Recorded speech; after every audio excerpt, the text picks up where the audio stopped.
Hello everyone, welcome to my channel. Today we're gonna be talking about a movie that is gonna make you cry a river. The movie was released in 2018 and according to IMDb, it is rated 7.7 out of 10 और जहाँ तक मुझे लगता है this movie deserve a better rating. This is so good. Anyways, without a further delay, let's get into the video. इस ब्रह्मांड में अर्थ और हेवन के बीच में एक जगह होती है जिसका नाम क्लाउड लैंड होता है। और क्लाउड लैंड वो जगह है जहाँ लोग मरने के बाद जब तक वो भुलाए नहीं जाते और वो हेवन में नहीं पहुँचते तब तक वो यहीं पे रहते हैं।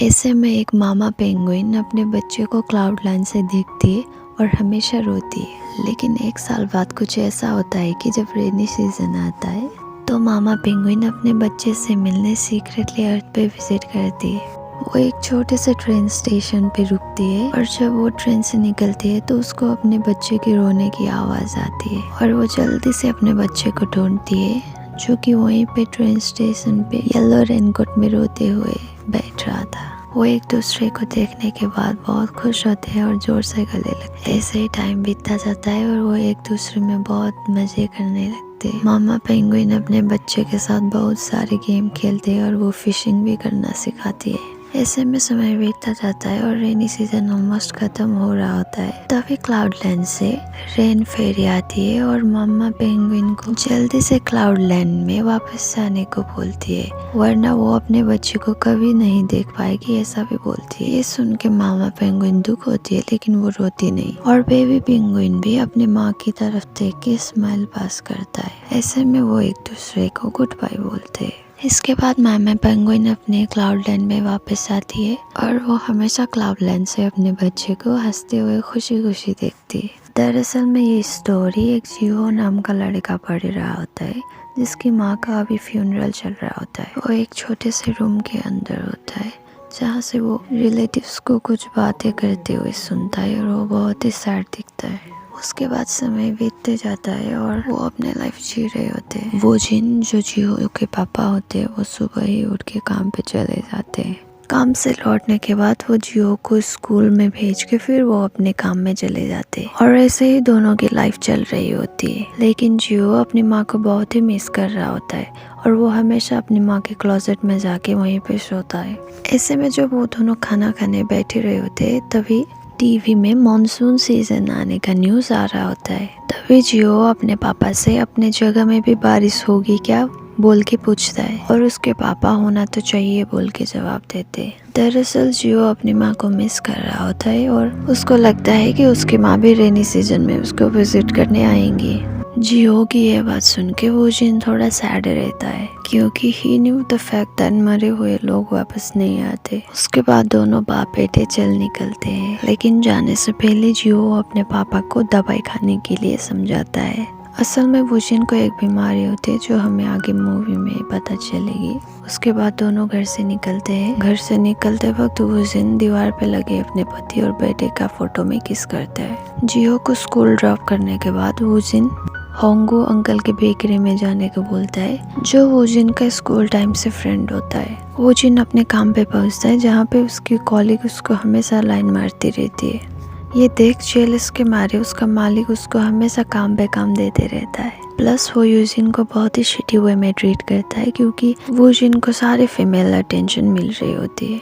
सीन शिफ्ट होके होंगू की बेकरी में दिखाया जाता है जहाँ पे जियो बहुत ही सैड मुंह लेकर आया हुआ होता है। अंकल होंगू के पूछने पर जियो बताता है कि उसके स्कूल में फादर सन डुओ का रिले रेस है और वो सैड इसलिए है क्योंकि उसके पापा ज्यादा रन नहीं कर सकते ड्यू टू हिज कंडीशन। इसमें अंकल होंगू जियो को कन्विंस करते हैं कि उसके पापा की जगह वो रिले रेस में दौड़ेंगे। ये बात से दोनों बहुत खुश होते हैं।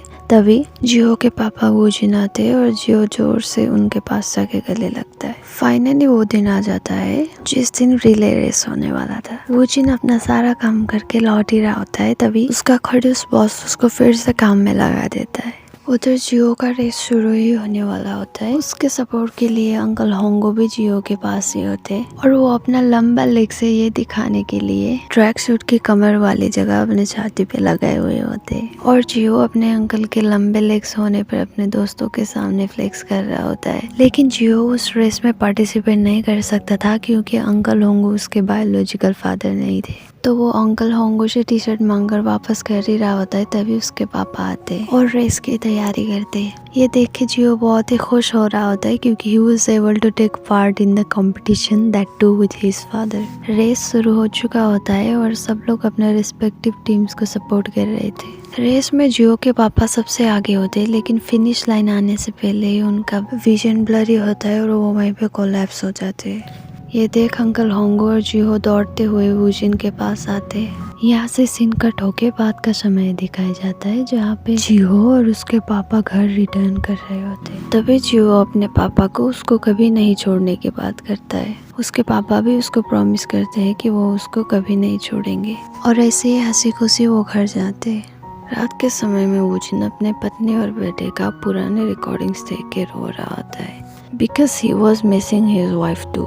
अगले दिन बारिश होती है और हम विंडोज पे कुछ फॉल लीफ फ्लावर्स भी देखते हैं। ऐसे में जियो बहुत ही खुश होता है और ट्रेन स्टेशन की तरफ भागता है। ये देख वूजिन भी उसके पीछे पीछे निकलता है। वो दोनों बहुत ही देर तक ट्रेन स्टेशन में रुकते हैं। वूजिन जियो को घर चलने के लिए बोल रहा होता है, लेकिन जियो जिद करके बैठ जाता है। फिर भी वूजिन उसको जबरदस्ती कैरी करके घर की तरफ चल रहा होता है। घर जाते वक्त वूजिन को एक टनल में कुछ दिखता है। ये देख के जियो को लगता है कि वो उसकी माँ है और वो चिल्लाते हुए उसके नजदीक जाता है। वूजिन भी धीरे धीरे करके उनके पास चला जाता है और जब वो पास जाके देखता है कि वो उसकी पत्नी है तो उसके होश उड़ जाते हैं। जियो की माँ दोनों को नहीं पहचानती। बाद में तीनों घर पे पहुंच जाते।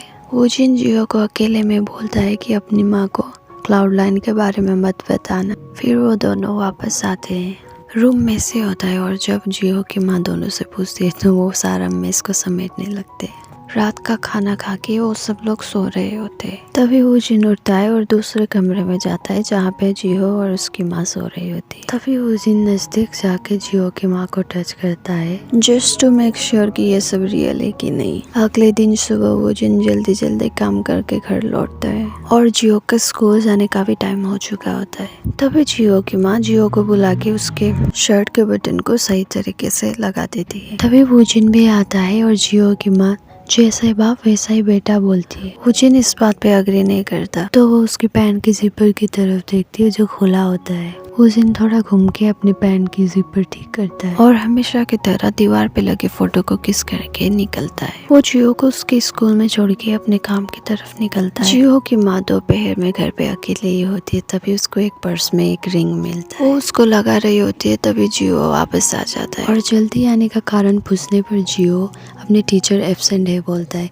जो कि वो क्लियरली झूठ बोल रहा होता है। और दिन भर माँ बेटे ऐसे ही बहुत सारी गेम्स खेलते हैं और मजे करते हैं। रात के समय डिनर के टाइम जियो अपनी माँ के हाथ के खाना खाने का जिद करता है।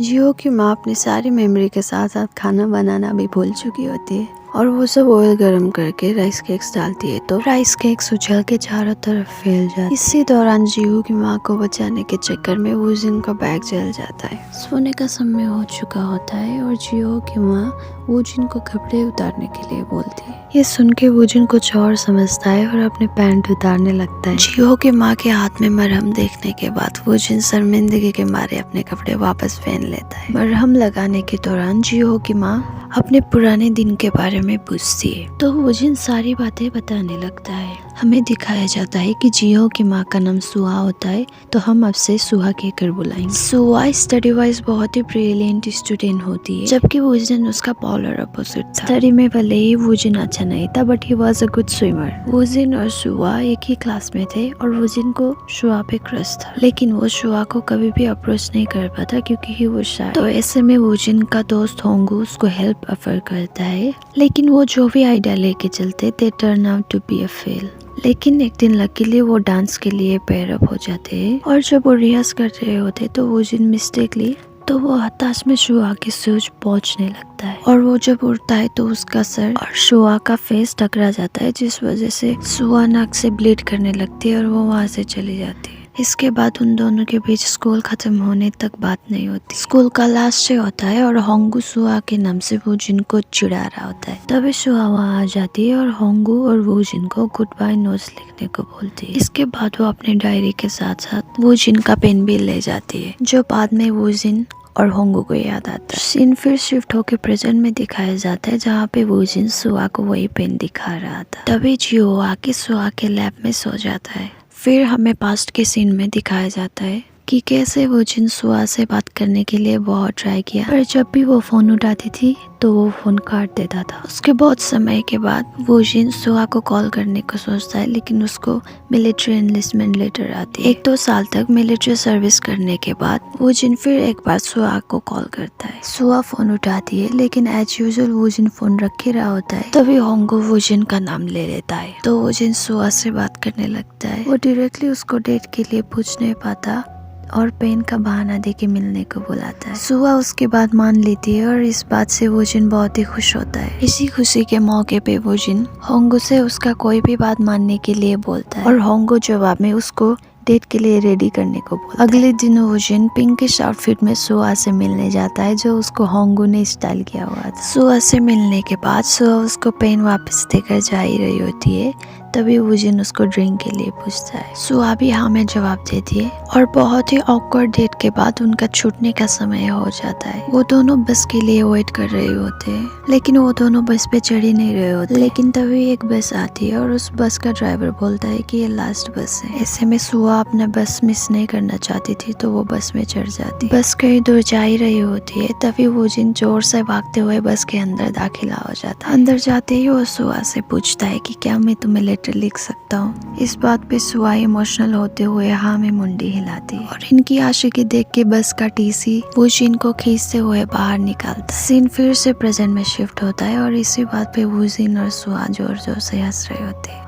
और इन लोगों की बातें सुन के जियो भी जोर जोर से हंसता है। अगले दिन वो जिन काम में जाता है और जहाँ पे वेदर फोरकास्ट में बताया जाता है कि इस बार का मानसून थोड़ा लंबा जाएगा। ये देख वो जिन बहुत ही खुश होता है और इस खुशी को देखे उसकी कुलीग उससे पूछने लगती है कि आप किसी को डेट कर रहे हैं। वो जिन ना में जवाब देते हुए वहाँ से निकल लेता है। तभी उन लोगों का बॉस वहाँ आके लड़की से फ्लर्ट करने की कोशिश करता है, लेकिन लड़की नहीं भाव देती और वहाँ से चली जाती है। तभी वो बॉस एकदम डिस्ग्रेस से भरी लुक देता है। शिन शिफ्ट होके जियो के स्कूल में दिखाया जाता है, जहाँ पे जियो के दोस्त रेन के बारे में बात कर रहे होते हैं। तभी उनमें से एक लड़का ये बोलता है कि बरसात का कारण उसका पापा है, क्योंकि जब भी उसके घर का कार उसके पापा वॉश करते हैं तो अगले दिन बारिश होती है। उधर घर में सुआ सुखाए हुए कपड़े निकालती है, जो बारिश की वजह से सूख नहीं पा रहे थे। तभी उसको बाहर की एक रूम पे नजर पड़ती है, तो वो अंदर जाके सारी चीजें देखने लगती है। अंदर जाके देखने पर उसको सारे जिहो ने बनाए हुए पेंटिंग्स दिखते हैं। यहाँ से सीन शिफ्ट होके हमें वो जिन को दिखाया जाता है, जो अपने दोस्त होंगू को मिलने आता है। दरअसल होंगू वो जिन का शादी करवाने के लिए उसके पीछे पड़ रहा होता है, जबकि ये सब उसको खुद के लिए सोचना चाहिए। खैर वो देख के वो जिन वहाँ से जाने लगता है, लेकिन होंगू आके उसको फिर से रोक लेता है। वो सस्पेक्ट करता है कि कहीं वो जिन का किसी के साथ चक्कर तो नहीं। वो फिर से अपने दोस्ती का वास्ता देकर वो जिन से पूछता है। वो जिन होंगू को सारी बातें बोलने ही लग रहा होता है कि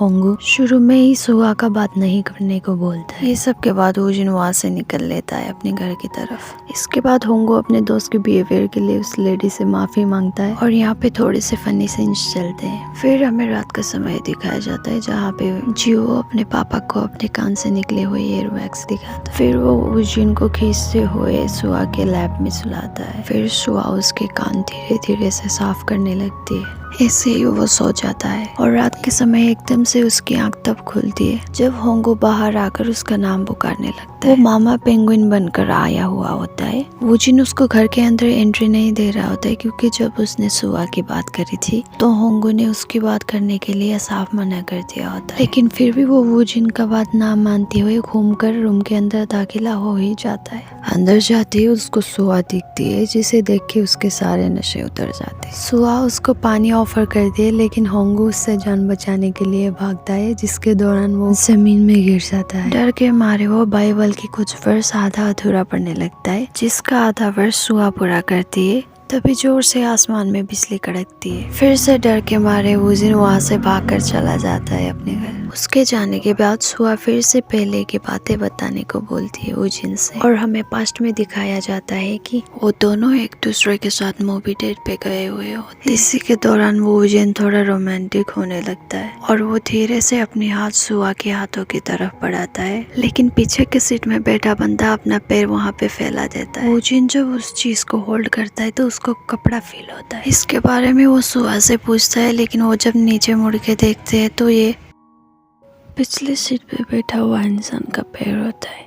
ये देख के सुआ बहुत जोर जोर से हंसने लगती है। डेट के बाद वो दोनों बस के लिए रुकते हैं और तभी सुआ अपना हाथ वूजिन के पॉकेट के अंदर डालती है और वूजिन सुआ का हाथ पकड़ते हुए वो भी अपने पॉकेट में हाथ डालता है और फिर से प्रेजेंट में भी सुआ वूजिन के पॉकेट में हाथ रख के उसके कंधे के ऊपर सर रख के वो बैठते हैं। और तभी पीछे से जियो नींद में अपनी माँ को उसे ना छोड़ने के लिए बोल रहा होता है। सीन शिफ्ट होकर प्रेजेंट में ही हमें दिखाया जाता है कि वूजिन सुआ को पहाड़ों में ले जाता है, जहाँ से बाइनोकुलर की मदद से बड़ी सी थिएटर दिखती थी। फिर वो दोनों एक एक करते हुए मूवीज देखते हैं। इसी बीच में उनके बीच ताना झपटी होती है। कुछ देर साथ ही देखने के बाद सुआ वहाँ से हट जाती है। ये देख वूजिन बाइनोकुलर सुआ को ही दे देता है। वो एकदम फोकस्ड होकर जब देख रही होती है तब वूजिन सुआ को किस करने के लिए झुकता है, लेकिन सुआ का विजन ब्लॉक हो रहा होता है तो अनइंटेंशनली वो वूजिन को टपली मार देती है। टपली खाने के बाद वूजिन थोड़ी देर तक कूल एक्ट करता है। फिर सुआ मूवी कंटिन्यू करने लगती है। तभी मौका देख के वूजिन सुआ को किस करता है। अगले दिन कैलेंडर पे जियो अपना बर्थडे मार्क करता है और बारिश का समय एक्सटेंड करने की विश में वो फोल्ड क्लोवर स्टिकर को स्टिक कर रहा होता है विंडो में, जो बाद में सुआ भी देख लेती है। हॉलीडे के अवसर में वो तीनों दिन भर घूमते हैं और बहुत ही सारे मजे करते हैं। घर लौटते वक्त वूजिन अपनी पत्नी और बेटे को अपने बैग में कैरी करके घर ले जाता है। वो शाम को घर पहुंचते हैं और घर पहुंचते ही वूजिन बेहोश होकर गिर जाता है। बाद में जब उसका नींद खुलता है तो सुआ उसके साइड में बैठी हुई होती है। वो इन सब चीजों के बारे में पूछती है तो वूजिन बताता है कि उनके थर्ड डेट के बाद वूजिन का नेशनल्स में स्विमिंग कंपटीशन होता है, जिसके लिए सुआ उसको गुड लक विश करके गुड लक चार्म देती है। ये देख वूजिन खुशी खुशी अपने घर लौटता है और वो कड़ी मेहनत से अपनी ट्रेनिंग पूरी करता है। लेकिन इसी दौरान में स्विमिंग करते करते वूजिन कोलैप्स हो जाता है। वूजिन बताता है कि उसके हार्मोन्स कंट्रोल करने वाले ब्रेन सेल्स में प्रॉब्लम है और जब कभी भी नर्वस या थकान होने पर वो बेहोश हो जाता था। इन्हीं चीजों ने वूजिन को अंदर से तोड़ दिया और वो सुआ से ब्रेकअप कर लेता है, क्योंकि उसे लगता था कि शादी के बाद भी वो सुआ के लाइफ में बस बोझ ही बनकर रह जाएगा। इस बात से दोनों टूट चुके होते हैं, लेकिन वो एक दूसरे से नहीं बताते। ब्रेकअप के बाद सुआ फिर से अपने हायर स्टडीज के लिए सोल चली जाती है। वूजिन भी अपने ब्रेकअप से मूव ऑन होने की कोशिश करता है, लेकिन नहीं हो पाता। फिर एक साल के बाद कैसे भी करके सुआ से मिलने के लिए वो सोल चला जाता है। वो उसको दिख भी जाती है, लेकिन वो देखता है कि वो किसी और के साथ गाड़ी पे जा रही है। ये देख उसे लगता है कि सुआ मूव ऑन हो चुकी है और वो भी अपनी लाइफ में मूव ऑन करने की कोशिश कर रहा होता है। लेकिन एक दिन अचानक से उसको सुआ की कॉल आती है और वो वूजिन से मिलने को बोलती है। वो एक दूसरे से मिलते हैं और अपने परिवार के खिलाफ जाकर वो उससे शादी करके उसी के साथ सेटल हो जाती है। और फिर कहानी प्रेजेंट में आती है, जहाँ पे वूजिन की बातें सुन के सुआ के आंखों में नमी आ चुकी होती है और फिर वो वूजिन की बाहों में जाके लिपट जाती है। अगले दिन सुबह जियो अपने स्कूल के कॉन्सर्ट के बारे में अपने पेरेंट्स को बताता है, जहाँ पे दोनों आने को राजी हो जाते हैं। दोपहर होता है और सुआ सारे कमरे साफ कर रही होती है। तभी उसको खुद का डायरी मिलता है, जहाँ पे उसने अपनी सारी बातें लिखी होती है। शाम हो जाती है और वूजिन अपने घर में वापस आ जाता है। आते ही वो देखता है कि सुआ जिहो को खाना बनाने के सारे तरीके सिखा रही थी। वो जिहो को नहलाते वक्त भी नहाने का तरीका सिखाते हुए उसको नहलाता है। सिंस बारिश का मौसम खत्म हो रहा था तो सुआ का भी जाने का टाइम आ रहा था, तो वो छोटी छोटी लकड़ियां समेटकर अपने दोस्त होंगू के साथ टनल का रास्ता बंद करता है। अगले दिन वूजिन अपने वर्क प्लेस पे काम कर रहा होता है कि उसको एक कॉल आती है, जहाँ से उसको बुलावा आता है। वहाँ पहुँचने पर उसे पता चलता है कि जियो ने अपने क्लासमेट के पापा के गाड़ी धोते हुए पकड़ा गया। इस बात के लिए वो जिन माफी मांगता है और भरपाई के लिए मान भी जाता है, जिस बात के जवाब में वो औरत जियो को थेरेपी ट्रीटमेंट देने के लिए वो जिन को बोलती है। घर लौटते वक्त जियो रास्ते पे रोता है। अपने पापा के पूछने पर वो बताता है कि गाड़ी धोकर वो बारिश करवाना चाहता है, जिस वजह से उसकी माँ क्लाउडलैंड नहीं जाएंगी। यहाँ पे थोड़ा इमोशनल सीन चलता है। अगले दिन सुआ होंगो की बेकरी में जाती है, जिसे देख के होंगो डर जाता है। फिर सुआ उसको काम डाउन करती है और एक फेवर मांगती है, जो हमें फिलहाल बताया नहीं जाता, हमें आगे पता चलता है। आज जियो का बर्थडे होने के कारण वो तीनों सेलिब्रेट करते हैं। फाइनली जियो के स्कूल कॉन्सर्ट का दिन आ जाता है, तो सुआ छतरी लेके बाहर निकलती है, लेकिन तब तक बारिश रुक चुकी होती है। स्कूल में दिखाया जाता है कि जियो का कॉन्सर्ट शुरू होने ही वाला है। स्कूल कॉन्सर्ट पे बहुत सारे स्टूडेंट के पेरेंट्स आए हुए होते हैं। उन्हीं भीड़ में से जियो अपने पेरेंट्स को भी देखता है। उधर सुआ वो जिनको कॉल लगाती है, लेकिन कॉल नहीं उठता। जियो का स्कूल कॉन्सर्ट शुरू हो चुका होता है। सब कोरस में गाना गा रहे होते हैं, लेकिन जियो मुंह लटकाए हुए बैठा होता है। गाने के बाद एक सेगमेंट आता है जहाँ पे स्टूडेंट्स को अपना इंट्रोडक्शन देके अपने बारे में कुछ बताना होता है। सब लोग अपना इंट्रोडक्शन देके अपनी गोल के बारे में बताते हैं। फिर जियो की बारी आती है, लेकिन वो अपना सर नीचे करके बस खड़ा रहता है। इसे भी सुआ आ जाती है और अपने बेटे को हाय करती है। अपनी माँ को देखने के बाद जियो आगे आता है और कहता है कि मैं रनिंग में अच्छा हूँ, सफाई करने में अच्छा हूँ, मुझे अच्छे से लॉन्ड्री करनी आती है, मुझे खाना बनाना आता है, और अपने बाल को धोते वक्त हमें अपने नेल्स का यूज़ नहीं करना चाहिए, और जैसे मैंने अपने माँ को प्रॉमिस किया था, मैं अपने पापा का प्रोटेक्ट करूँगा। ये सुन के ऑडियंस में बैठे सारे लोग क्लैप करने लगते हैं। उधर हमें वोजिन को दिखाया जाता है, जो अपने सारे काम फिनिश करके जियो का कॉन्सर्ट के लिए जाने वाला होता है, लेकिन कहीं से उसको लोगों के चिल्लाने की आवाज़ आती है। वहाँ जाके देखने पर उसे पता चलता है कि उसका बॉस पूल पे डूब रहा होता है। उसके अंदर हुए कॉम्प्लिकेशंस और डर की वजह से वो वापस जाने लगता है, लेकिन उसका दिल नहीं मानता, तो वो अपने बॉस को रेस्क्यू करता है। पानी से निकलने के बाद उसको प्रॉब्लम आती है, तो उसको ऑक्सीजन दिया जाता है और हॉस्पिटल ले जाया जाता है। सीन शिफ्ट होके सुआ की तरफ दिखाया जाता है, जो अपने बेटे के कॉन्सर्ट के बाद बाहर होती है। तभी एकदम से सूरज की रोशनी बहुत तेज होने लगती है, जिसका मतलब था कि उसका क्लाउडलैंड जाने का समय आ गया है। उधर वोजिन का होश आता है और होश आते ही वो अपने घर की तरफ निकलता है। फिर हमें सुआ को दिखाया जाता है, जो वही रेलवे ट्रैक की तरफ जा रही होती है, जहाँ वो अपने बेटे और पति से मिली थी। पीछे से जियो माँ करके चिल्लाता है। वो दोनों फॉर द लास्ट टाइम एक दूसरे से मिलते हैं, एक दूसरे से अपना लास्ट वर्ड शेयर करते हैं। Again for the last time वो एक दूसरे को हक करके अलविदा कहते हैं। उधर वोजिन भी चलते हुए एम्बुलेंस को रोक के गिरते पड़ते एक आखिरी बार अपने प्यार को देखने वही ट्रेन स्टेशन की तरफ निकलता है। जब वो पहुंचता है तो सुआ भी गई नहीं होती। वो दोनों पति पत्नी एक दूसरे को दूर से ही अलविदा कहते हैं। फिर दो बाप बेटे की अगले नए दिन से एक नई शुरुआत होती है। वोजिन जियो को स्कूल छोड़ के अपने काम पे निकलता है, लेकिन इस बार से उसके बॉस ने उसको स्विम ट्रेनर बना दिया होता है। रात में वोजिन अपना दवाई लेता है। उसी दवाई वाली पाउच में उसको सुआ ने छोड़ा हुआ नोट मिलता है। वो नोट पढ़ने के बाद वोजिन घर के बाहर वाले रूम में जाता है, जहाँ पे उसको सुआ ने छोड़ी हुई पर्सनल डायरी मिलती है। वो उस डायरी को पढ़ने लगता है और कहानी पास्ट में जाती है। अब कहानी सुआ के पर्सपेक्टिव से आगे बढ़ती है। अपने लाइफ के पहली बार वोजिन और सुआ स्कूल जाते वक्त एक गली में मिलते हैं, और उसी वक्त सुआ को वोजिन से लव एट फर्स्ट साइट हो जाता है। वो अपने पढ़ाई के 3 साल तक एक ही क्लास में पढ़ते हैं, लेकिन छोटी मोटी इंटरेक्शन के अलावा कोई भी बातचीत नहीं होती। ऐसे ही बहुत समय गुजर जाता है।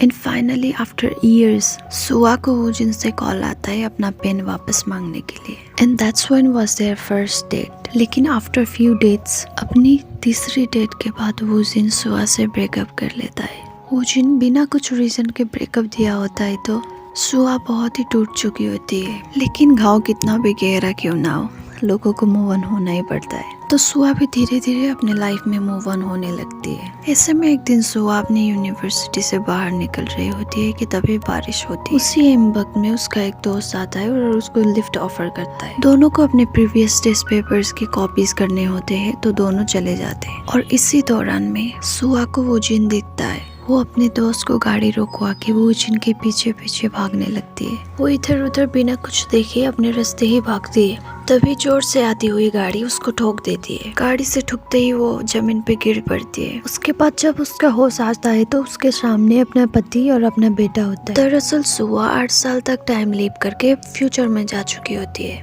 8 साल के बाद वो फ्यूचर में मिलते हैं and we know the rest, जो भी अभी तक मूवी में हुआ। And for the last time जब वो एक दूसरे से अलविदा कहते हैं तब सुआ की आंख खुलती है। ये देख के डॉक्टर्स और उसके फैमिली चौंक जाते हैं क्योंकि वो 6 हफ्तों के बाद अपने कोमा से निकली हुई होती है। शुरू में ये सब उसको सपना लगता है, लेकिन फिर वो सोचती है कि वो जिनके साथ ही शादी करके एक जियो नाम का बेटा पैदा करेगी, क्योंकि वैसे भी 32 साल की उम्र में सुआ को मरना ही होता है। तो वो सारी चीज़ों को भूल के वो जिन को कॉल करती है एंड उसके बाद वो मिलते हैं। And despite all the disagreement of her parents, वो दोनों एक दूसरे से शादी करते हैं। And with all this the story ends here. Jiho के 8 साल होने के बाद फिर हमें 12 साल का टाइम लीप दिखाया जाता है। अब वो छोटा सा 8 साल का बच्चा जिहो 20 साल का यंग मैन बन चुका था। और उसी के 20th बर्थडे पे होंगो उसको केक और सुआ ने लिख के छोड़े हुए नोट्स देता है। और सुआ ने होंगो से मांगा हुआ फेवर भी यही होता है कि जिहो के 20th बर्थडे तक होंगो जिहो को उसके हर एक बर्थडे पे एक केक और सुआ ने उसके लिए छोड़े हुए नोट दे दे। होंगो अपने काम की तरफ जा रहा होता है, तभी जिहो अपनी गर्लफ्रेंड से मिलने के लिए होंगो से लिफ्ट मांगता है। वो जिन दोनों को सेव करता है और इसी से मूवी का दी एंड होता है। In short, this movie is about a woman who meets with an accident and while she is in coma for 6 weeks, वो 8 साल फ्यूचर में चली जाती है। एंड 6 हफ्तों के बाद जब उसका होश आता है तो she decides to make her future come true। और वो वही अपने हाई स्कूल लवर के साथ शादी करती है। Right after these 7 years she dies। और उसके मरने के ठीक 1 साल बाद रेनी सीजन में फिर वो वापस आती है, जो कि वो अपने पास से फ्यूचर में आई। So that was it for today। If you really like the video, please like and don't forget to subscribe. Bye bye.